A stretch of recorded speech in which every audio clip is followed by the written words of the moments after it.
Imagine só, grandes clubes se reúnem para organizar um campeonato sem ter que disputar contra clubes menores de outras regiões. Na hora de definir quem vai participar desse torneio, não se leva em consideração o resultado em campo, mas sim o tamanho da torcida, por exemplo. E tudo isso com uma alternativa para chamar a atenção do mercado e ganhar ainda mais dinheiro. Você pode estar achando que eu tô falando da Superliga Europeia, mas pela thumb, pelo título, você já sacou que o assunto é outro. O Radar Peleja de hoje conta sobre o Clube dos 13 no Brasil.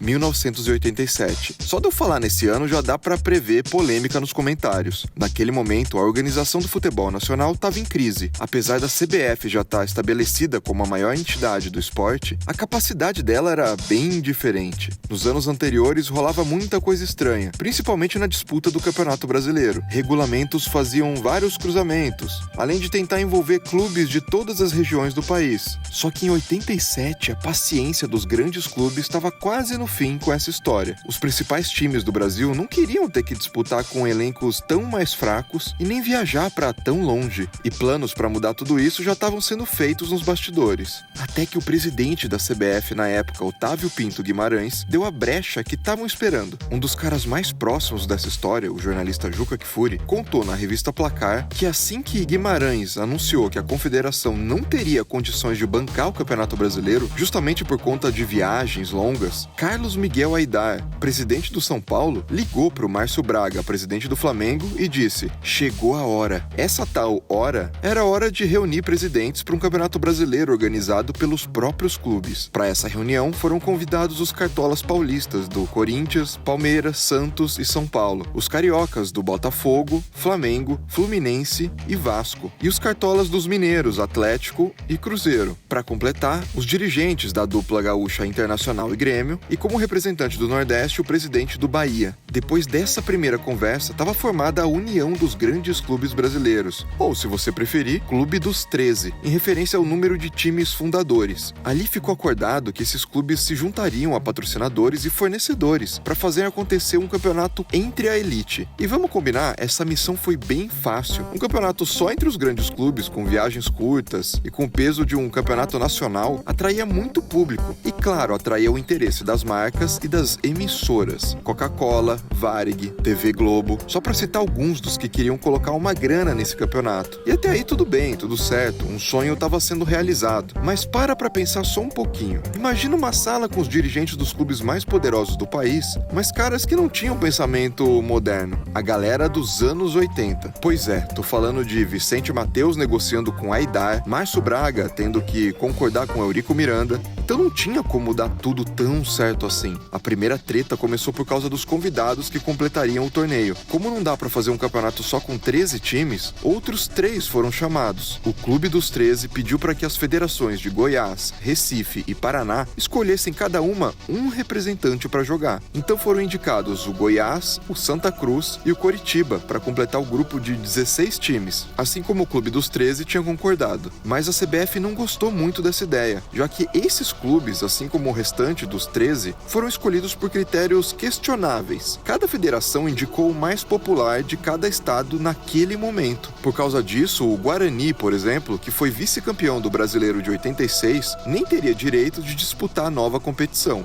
Já imaginou seu clube ficar em segundo lugar no campeonato e ser proibido de disputar no ano seguinte? Outra briga partiu de dentro da própria União, e por causa dos patrocinadores. Primeiro porque alguns clubes estavam com medo da transmissão da Globo, já que, segundo eles mesmos, a TV afastaria os torcedores dos estádios. Só que a treta que quase acabou com tudo foi por causa da Coca-Cola, e eu vou deixar o Juca introduzir.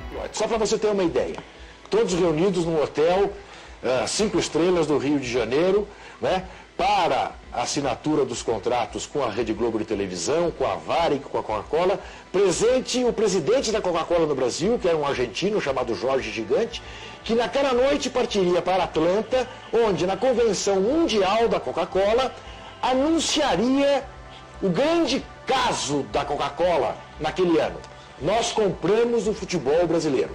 Pelo combinado, a marca iria estampar a camisa de 11 dos 13 fundadores, mas não rolou tão bem assim. O Flamengo já tinha avisado que não ia abrir mão do contrato com a Petrobras. Vicente Matteus, presidente do Corinthians, também não gostou das negociações que eram conduzidas pelos representantes do São Paulo. Se é bom pro São Paulo, não é bom pro Corinthians, disse o Vicente antes das assinaturas. Para diminuir o tamanho da treta e não melar tudo, o Aidar concordou e liberou o timão do contrato. Mas quando todo mundo ia assinando, um problema ainda maior surgiu no acordo. Paulo Odoni, presidente do Grêmio, disse que não tinha lido o contrato direito antes e na hora de assinar descobriu que o logo da marca teria que ser vermelho no uniforme. Isso significa o meu impeachment em 24 horas, porque a cláusula pétrea do Estatuto do Grêmio diz que não há vermelho em nada, disse ele. Acho que eu nem preciso explicar o porquê, né? Mesmo com o conflito, a Coca-Cola conseguiu reverter a situação e apareceu em preto no uniforme do tricolor. Com tudo resolvido dentro do Clube dos 13, o problema agora era a autorização da CBF. Assim como eu te falei, essa história de excluir os times que foram bem em 86 incomodava muito a confederação. Por isso ela sugeriu uma solução. Enquanto o torneio do Clube dos 13 era vendido e televisionado pela Globo,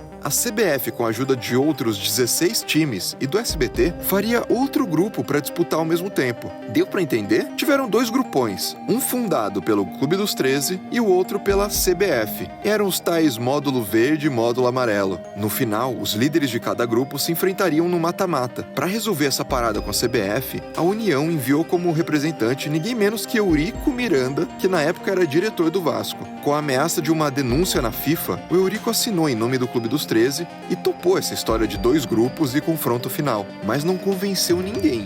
Enfim, a Copa União aconteceu, mas quando o Flamengo venceu o módulo verde e o Sport venceu o amarelo, na hora de fazer os mata-matas, os times do Clube dos 13 não estavam nem aí para esse cruzamento. Como representantes do módulo amarelo, Sport e Guarani entraram em campo, e com a vitória do Sport, a CBF considerou os pernambucanos como os vencedores do Campeonato Brasileiro. Depois dessa treta, o Clube dos 13 se entendeu com a CBF, deixou de ser independente e até chegou a organizar um outro Brasileirão, em 2000. Esse foi um fiasco que eu já te contei em outro Radar Peleja. Depois de 87, a função da União era simplesmente negociar os contratos dos clubes com as emissoras de televisão. E assim como lá nas primeiras reuniões, os cartolas brigaram desde então. Mesmo sendo comandado por anos pelo mesmo presidente, o gremista Fábio Koff, o Clube dos 13 vivia de discordâncias e polêmicas. A última delas foi justamente na negociação de direitos de transmissão. Em 2011, por causa da insatisfação de alguns clubes com a divisão das cotas de TV, o Clube dos 13 resolveu abrir uma concorrência para que outras emissoras além da Globo pudessem competir pelos direitos. A ideia era justamente jogar mais pressão na Globo para conseguir uma grana a mais, só que não deu muito certo. A proposta nunca foi levada a sério, já que a maior rede de televisão e parceira antiga do Clube dos 13 tinha uma condição especial: poderia pagar até 10% a menos que as outras para garantir esses direitos. A treta, que foi escancarada pela Record, foi parar na justiça e obrigou o Clube dos 13 a tirar essa vantagem. Pronto, a derrota fez com que os times com as maiores torcidas e maiores audiências brigassem de vez com a União.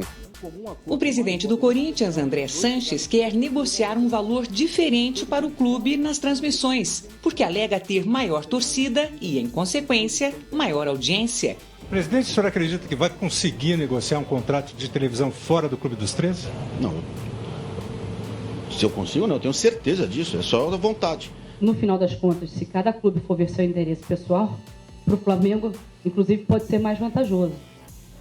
Sempre dividiu o bolo com todos os outros clubes. A debandada dos outros foi questão de tempo e o Clube dos 13 acabou ainda em fevereiro de 2011. Fábio Koff, presidente durante a dissolução, logo depois do fim foi até a casa do Juca Kfouri e desabafou com detalhes sobre o fim da União. Você já imaginou algo assim? Uma aliança com os maiores clubes dando certo? Acha que seria uma boa opção para o nosso futebol? Ou acha totalmente bizarro e contra os princípios originais desse esporte? Comente, inscreva-se no Peleja e até o próximo Radar.